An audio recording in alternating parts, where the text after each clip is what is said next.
கிறிஸ்தவர்கள் போதிக்கிறாங்க, விக்கிரக ஆராதனை செய்கிறவர்களுக்காக மண்டிட்டு ஜெபிக்கிறாங்க. விக்கிரக ஆராதனைக்காரர்கள் ரட்சிக்கப்படணும், ஆண்டவரை ரட்சிக்க ஜெபம் பண்ணணும், ஜெபம் பண்ணக்கூடாதுன்னு சொல்லலை. ஆனால் நீங்கள் எந்த கிரியில் இருக்கிறீங்க? பொருளாசியாகிய விக்கிரக ஆராதனை இருந்து கொண்டு நீங்கள் அவங்களுக்காக ஜெபிக்கிறீங்க. அந்த ஜெபம் எப்படி கேட்கப்படும்? இன்னைக்கு வரைக்கும் ஆண்டவர் மரித்து உயிர்த்து போயிட்டாரு. இன்னைக்கு வரைக்கும் நம்ம இந்த தேசங்களில் ரட்சிப்பு நடக்கலை அப்படின்னா யாருமே இந்த மாதிரிப்பட்ட கிரியைகள் இல்லைன்னு சொல்லி வேதவசனம் சொல்கிறது. இருந்திருந்தா எழுப்புதல் என்னைக்கோ வந்திருக்கும். பொருளாசை பொருளாசை பொருளாசைன்னு சொல்லி பொருளாசைகளுக்கு பின்னாடி போய்கொண்டு இருக்கிறீங்க.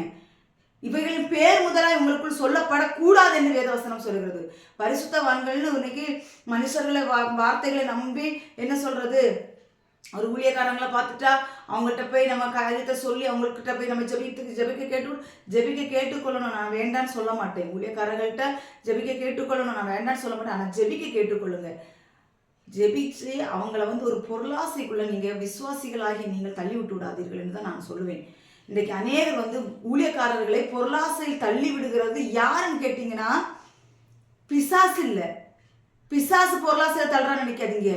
ஒவ்வொரு விசுவாசிகளும் காணிக்கைங்கிற பேரில் அவர்களை நீங்கள் எங்கே தள்ளிட்டு இருக்கிறீங்க? பொருளாசைகளுக்குள்ள தள்ளிட்டு இருக்கிறீங்க.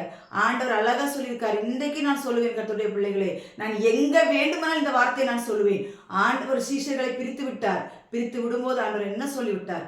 வழிக்கு பையையாவது கச்சையாவது தடியையாவது தேடி வைக்க வேண்டாம் என்று சொல்லி அனுப்பிவிட்டார். இன்றைக்கு எந்த ஊழியக்காரர்கள் அப்படி இருக்கிறார்கள்? கிறிஸ்துவுக்கு பிரியமாய் ஊழியம் செய்கிற கூட்டங்கள் எத்தனை இருக்கிறது? ரொம்ப சொற்பமாக இருக்கிறார்கள். தேவனுடைய ஜனங்களை கடைசி காலம் எந்த மனிதர்களை நம்பி போகாதீங்க. கர்த்தருடைய பாதத்தில் அமர்ந்திருங்க.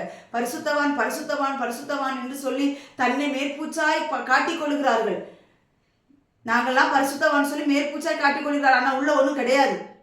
நம்பி நம்பி மக்களை ஏமாற்றுகிற கூட்டங்கள் இந்த காலங்களில் மிகவும் தலைவிரித்து ஆடுகிறது. அதனால எல்லாரும் நம்பி போகாதீங்க. பரிசுத்தவான்னா நம்ம பார்த்தாலே தெரியும்.